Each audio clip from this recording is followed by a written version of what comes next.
माथा शर्म से झुक जाता है और आंखें नम हो जाती है जब ऐसी खबर सामने आती है। नमस्कार, मैं राजपुरोहित मानसी, आप देख रहे हैं जहर से जिंदगी तक। विविधता में एकता, अनेकता में एकता कहा जाने वाला हमारा भारत देश। हाँ, हम एक और कहते हैं भारत कई तकनीकों का उपयोग कर प्रगति कर रहा है। भारत के नागरिक आसमान में जाना सीख गए हैं। वहीं एक और ऐसे नागरिक भी है जो अपनी इंसानियत छोड़कर हैवानियत अपना रहा है। भारत देश के पूर्वी क्षेत्र में आने वाले भारत का अभिन्न अंग त्रिपुरा के रहने वाले एंजल चकमा को पाँच से 6 लोगों ने मिलकर उसकी हत्या कर दी। जी हाँ, उसकी हत्या कर दी, ये कहते हुए उसकी रंग रूप, उसके सूरत के ऊपर कमेंट करते हुए उसे इतना प्रताड़ित किया और उसके ऊपर चाकू से वार पर वार किए और उसे जख्मी कर दिया। तकरीबन 16 से 17 दिन हॉस्पिटल में रहने के बाद आज वो अपने सांसों से हाथ धो बैठा। आखिर उस व्यक्ति की क्या गलती थी? सिर्फ इतनी कि उसकी सूरत अन्य भारत में रहने वाले व्यक्तियों से नहीं मिलती। सिर्फ इतनी कि उसकी आंखें थोड़ी छोटी।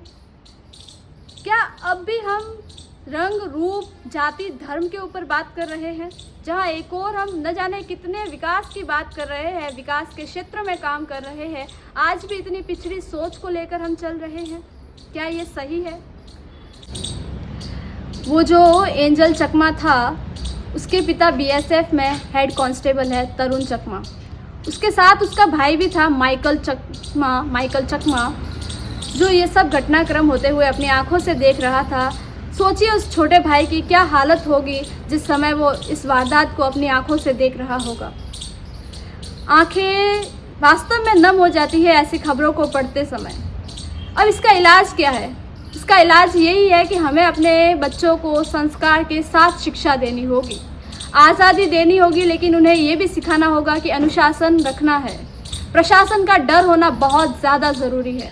हालांकि उत्तराखंड के सीएम ने दिलासा दिलाया है, लेकिन अब वो सिर्फ एक दिलासा है, क्योंकि बीएसएफ के अंदर काम करने वाले उस एंजल चकमा के पिता ने अपने युवा बेटे को खो दिया।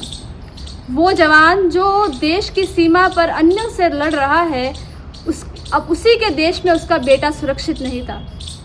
न जाने उसके माँ बाप की क्या हालत होगी। और जिसने इस घटनाक्रम को अंजाम दिया, उसमें भी दो नागरिक नाबालिग थे। इतनी कच्ची उम्र में इतनी पक्की वारदात को अंजाम देने का साहस कहाँ से जुटाया होगा उन्होंने? सिर्फ और सिर्फ मैं कहूँ गुस्सा और खुद के ऊपर संयम ना होना।